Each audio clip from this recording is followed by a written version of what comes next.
Welcome back. Leo Stonewall Jackson Chilson is here with his new book. It's called A Marine, a Girl, and a War. And I'll let you hold on to your book. Welcome to the show, sir. Pardon? Welcome to the show.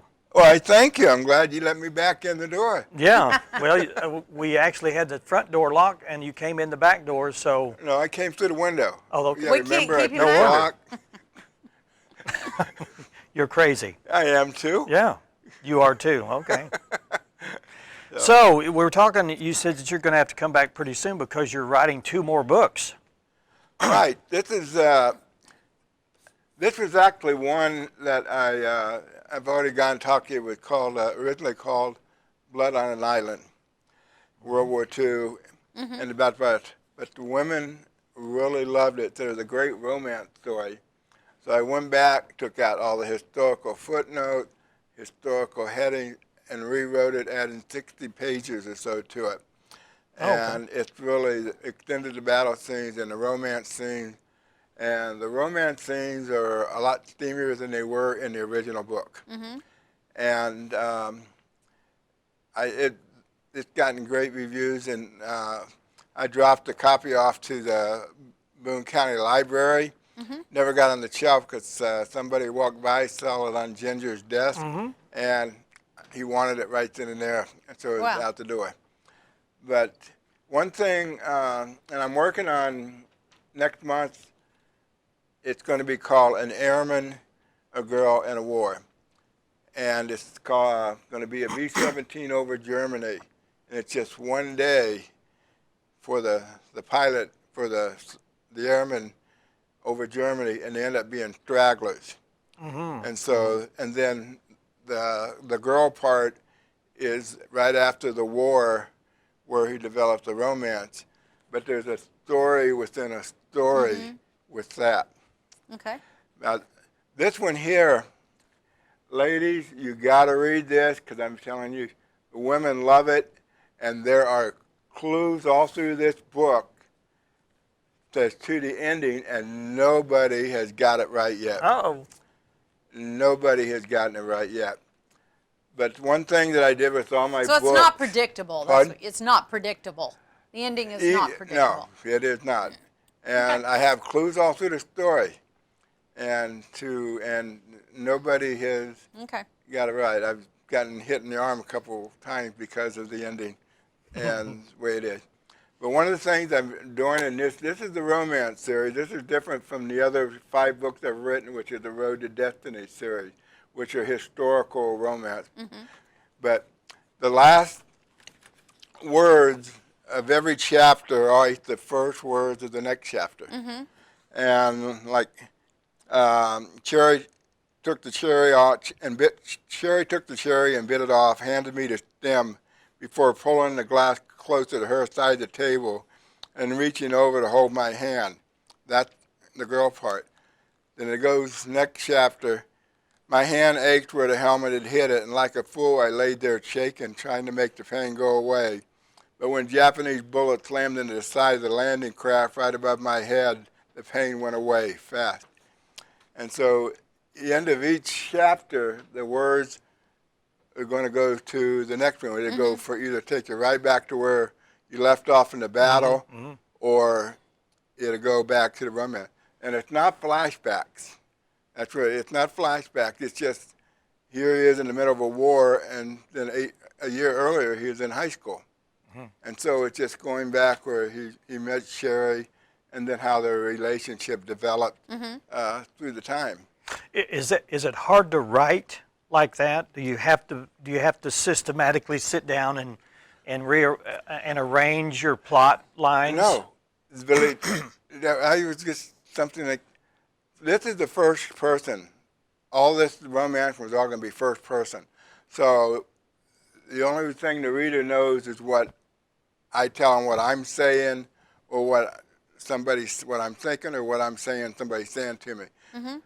I have no idea. I do not plan anything out. I sit down, and the story just comes out in my head. And I mean, I can sit there writing, and like you sit like you're the girl sitting across from me, and we're talking or something, and I'm in my head. I can see your hands would do, or you might reach over and hold my hand, and it just You just see comes it out. in your head, and then you just. And the language, somebody swear the language, it's the way they're talking in my head. So if he says, well, I ain't no way going to do this, then that's exactly what he said in my head. Okay. But I can't, I tried one time to do like you said, we plan it out. Right, right. No. I never even got there. It Okay. doesn't, I don't know where I'm as surprised as anybody else to what's going to happen. Well, that's good. And good, it's but it's fun writing, and I have a proofreader now who's really making it.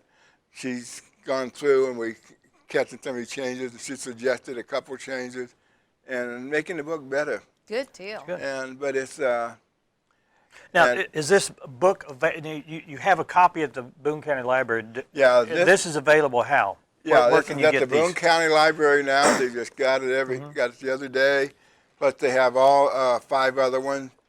And The Airman, a Girl, and a War, I should have it out next month. And, If somebody wants to buy one Can of you? these copies, Is it yeah. on Amazon? I mean, do you have like pardon? access to it on Amazon? I mean, how else? Yeah, you can get it on Amazon, or you can get hold of me if you have Right. to. You can come to him. He can always get hold of me. But you can get them from me cheaper, plus you get them autographed. And one day when I become rich and famous, it'll be worth money on eBay. And so that's what you all got to look at long term. Let's hold her breath. And then the one I just started working on is called A Warrior, a Girl in a War, and the Battle of the Little Bighorn. And so it's about a Cheyenne Indian, and then he's going to be in the battle, but then his 2 years earlier where he meets the girl, and he's older than her, he's a warrior, and he's trying to figure out how to get courage up to talk to a 16-year-old girl that attracted him. And so so the story's going to be like this: when the last words take me back to the day of the fight, and then the last words take you back to 2 years or a year ago, and it's back and forth. And it's just the hard part of writing any of this is the women's side. You are women are so unpredictable, have no idea what you're thinking. So there's times I've had to call my sister or some other girls I know and say, what would you think in this situation? What would you do? Because, I mean, I want to get it as good as best I can. Right. But sometimes they say things that just totally surprise me. But it's fun. I enjoy the writing, and I just sit back, light up a cigar, have some Pepsi or Kool-Aid, and just turn loose. Well, the name of the book is A Marine, a Girl, and a War, and it's available And at the Battle for Tarawa. the Battle They for... all have the subtitle, whatever the. All right. And this is available at the Boone County Library, or you can find it online at Amazon. Just type in the title of the book, and all your other books are available there too. All other 5 books. So if you like Leo's writing, then you might want to try another book, right? Yep, buy the book. You can. The other books all have my email address in them. You can always email me. Let me know what you think about it, because people have done that. I've had them email me from Ohio, from Las Vegas, from Arizona, about how they like the books. And they're with the proofreader now. I have a list of agents and publishers that we're going to push this one and see if we can't get somebody to buy it, because, like I say, the women had one. She's reading it again. I gave it to an 84-year-old man the day before yesterday, and I ran him to him yesterday. He's already on chapter 10 of it and said he can't put it down. Well, that's good. Well, wonderful. That's good. So it's Ginger, I went in the library the other day, and she said somebody brought the book back, and they said it was really good and want to know when's the next one coming out. Well, good. So. All right. Well, Leo, thanks for coming by. Well, I appreciate Appreciate it. We'll having me schedule you on again. in about a month and have you come back when sometime you're ready. Next month I will have another one, and we'll do it again and see if I can put you to sleep this time. All right. So, okay. Now, Thanks a lot. for having me. Thank you. Thank you. Up next, we're going to have some people from the event that's coming up, Art Stock, and we'll find out all about that in just a few minutes. Stay with us. You're watching 726.